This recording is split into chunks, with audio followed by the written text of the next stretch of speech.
The lift doors opened on my floor, and there he sat with another woman on his lap.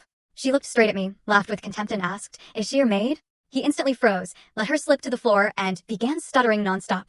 At that moment, I knew my payback would be far sweeter than I imagined.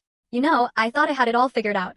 Perfect boyfriend, perfect life in Savannah. But nothing, and I mean nothing, could have prepared me for the moment I found my boyfriend of 2 years passionately kissing another woman, only for her to look at me, dead in the eye, and ask if I was the cleaning lady. What the hell happened next wasn't just a breakup. It was an absolute masterclass in Southern revenge, served with pie and pure, unadulterated satisfaction. My name's Ella Garrison, 29 years old, a third-grade teacher at Forsyth Elementary. For 2 wonderful, seemingly normal years, I'd been with Colby Brennan. He was 31, a landscape architect, and the heir to one of those old Southern families where everyone has a portrait in the Historical Society and very strong opinions about proper silverware placement.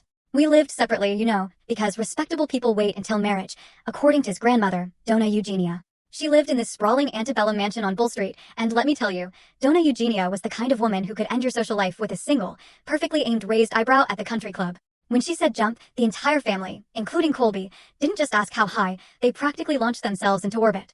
Colby worshipped her.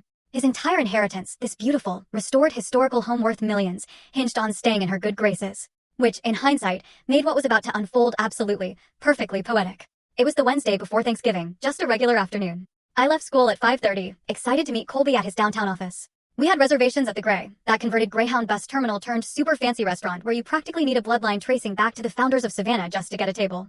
I was wearing my favorite navy dress, the one Colby always said made me look like Jackie Kennedy. I'd even blown out my hair instead of just wrestling it into my usual teacher bun. I was feeling good. I parked, took the elevator up to the 8th floor where his firm occupied the entire level, and stepped into the quiet corridor outside his office suite. And that's when I saw them. My blood ran cold. Colby had a woman pressed against the wall, right outside his office door. She was a redhead, in a skin-tight crimson dress that probably cost more than my monthly salary, with her arms wrapped around his neck. His hands were on her waist. They were making out like teenagers at prom, absolutely lost in each other.